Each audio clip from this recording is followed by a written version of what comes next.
The Blue Castle, a novel by L. M. Lucy Maud Montgomery. Chapter 9.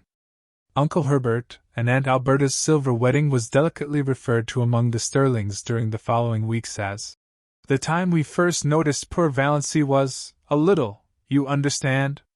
Not for worlds would any of the Sterlings have set out at first that Valancy had gone mildly insane, or even that her mind was slightly deranged. Uncle Benjamin was considered to have gone entirely too far when he had ejaculated, "She's dippy, I tell you she's dippy," and was only excused because of the outrageousness of Valancy's conduct at the aforesaid wedding dinner. But Mrs. Frederick and Cousin Stickles had noticed a few things that made them uneasy before the dinner. It had begun with the rosebush, of course, and Valancy never was really quite right again. She did not seem to worry in the least over the fact that her mother was not speaking to her. You would never suppose she noticed it at all. She had flatly refused to take either purple pills or Redfern's bitters. She had announced coolly that she did not intend to answer to the name of Doss any longer. She had told Cousin Stickles that she wished she would give up wearing that brooch with Cousin Artemis Stickles' hair in it. She had moved her bed in her room to the opposite corner. She had read Magic of Wings Sunday afternoon. When Cousin Stickles had rebuked her, Valancy had said indifferently, "Oh, I forgot it was Sunday," and had gone on reading it. Cousin Stickles had seen a terrible thing. She had caught Valancy sliding down the banister. Cousin Stickles did not tell Mrs. Frederick this. Poor Amelia was worried enough as it was. But it was Valancy's announcement on Saturday night that she was not going to go to the Anglican church any more that broke through Mrs. Frederick's stony silence. "Not going to church any more? Doss, have you absolutely taken leave?" "Oh, I'm going to church," said Valancy airily. "I'm going to the Presbyterian church. But to the Anglican church I will not go." This was even worse. Mrs. Frederick had recourse to tears, having found outraged majesty had ceased to be effective. "What have you got against the Anglican church?" she sobbed. "Nothing, only just that you've always made me go there. If you'd made me go to the Presbyterian church, I'd want to go to the Anglican. Is that a nice thing to say to your mother? Oh, how true it is that it is sharper than a serpent's tooth to have a thankless child. Is that a nice thing to say to your daughter?" said unrepentant Valancy. So Valancy's behavior at the silver wedding was not quite the surprise to Mrs. Frederick and Christine Stickles that it was to the rest. They were doubtful about the wisdom of taking her, but concluded it would make talk if they didn't. Perhaps she would behave herself, and so far no outsider suspected there was anything queer about her. By a special mercy of Providence it had poured torrents Sunday morning, so Valancy had not carried out her hideous threat of going to the Presbyterian church. Valancy would not have cared in the least if they had left her at home. These family celebrations were all hopelessly dull. But the Sterlings always celebrated everything. It was a long-established custom. Even Mrs. Frederick gave a dinner party on her wedding anniversary, and Cousin Stickles had friends in to supper on her birthday. Valancy hated these entertainments because they had to pinch and save and contrive for weeks afterwards to pay for them. But she wanted to go to the silver wedding. It would hurt Uncle Herbert's feelings if she stayed away, and she rather liked Uncle Herbert. Besides, she wanted to look over all her relatives from her new angle. It would be an excellent place to make public her Declaration of Independence if occasion offered. "Put on your brown silk dress," said Mrs. Sterling. As if there were anything else to put on. Valancy had only the one festive dress, that snuffy brown silk Aunt Isabel had given her. Aunt Isabel had decreed that Valancy should never wear colors. They did not become her.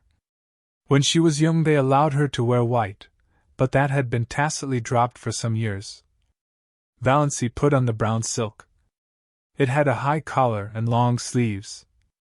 She had never had a dress with low neck and elbow sleeves, although they had been worn, even in Deerwood, for over a year. But she did not do her hair pompadour. She knotted it on her neck and pulled it out over her ears. She thought it became her, only the little knot was so absurdly small. Mrs. Frederick resented the hair but decided it was wisest to say nothing on the eve of the party. It was so important that Valency should be kept in good humor, if possible, until it was over. Mrs. Frederick did not reflect that this was the first time in her life that she had thought it necessary to consider Valency's humors. But then Valency had never been queer before.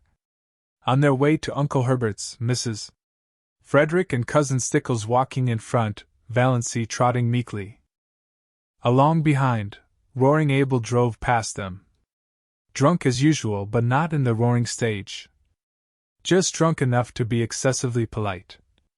He raised his disreputable old tartan cap with the air of a monarch saluting his subjects, and swept them a grand bow. Mrs. Frederick and Cousin Stickles dared not cut Roaring Abel altogether. He was the only person in Deerwood who could be got to do odd jobs of carpentering and repairing when they needed to be done, so it would not do to offend him. But they responded with only the stiffest, slightest of bows. Roaring Abel must be kept in his place. Valency, behind them, did a thing they were fortunately spared seeing. She smiled gaily and waved her hand to Roaring Abel. Why not? She had always liked the old sinner. He was such a jolly, picturesque, unashamed reprobate, and stood out against the drab respectability of Deerwood and its customs like a flame-red flag of revolt and protest. Only a few nights ago Abel had gone through Deerwood in the wee SMAs, shouting oaths at the top of his stentorian voice which could be heard for miles, and lashing his horse into a furious gallop as he tore along prim, proper Elm Street. Yelling and blaspheming like a fiend, shuddered Cousin Stickles at the breakfast table. I cannot understand why the judgment of the Lord has not fallen upon that man long ere this, said Mrs. Frederick petulantly, as if she thought Providence was very dilatory and ought to have a gentle reminder. He'll be picked up dead some morning, he'll fall under his horse's hoofs and be trampled to death, said Cousin Stickles reassuringly. Valency had said nothing, of course, but she wondered to herself if Roaring Abel's periodical sprees were not his futile protest against the poverty and drudgery and monotony of his existence. She went on dream sprees in her blue castle. Roaring Abel, having no imagination, could not do that. His escapes from reality had to be concrete. So she waved at him today with a sudden fellow feeling, and Roaring Abel, not too drunk to be astonished, nearly fell off his seat in his amazement. By this time they had reached Maple Avenue and Uncle Herbert's house, a large, pretentious structure peppered with meaningless bay windows and excrescent porches. A house that always looked like a stupid, prosperous, self-satisfied man with warts on his face. A house like that, said Valency solemnly, is a blasphemy. Mrs. Frederick was shaken to her soul. What had Valency said? Was it profane? Or only just queer? Mrs. Frederick took off her hat in Aunt Alberta's spare room with trembling hands. She made one more feeble attempt to avert disaster. She held Valency back on the landing as Cousin Stickles went downstairs. Won't you try to remember you're a lady? She pleaded.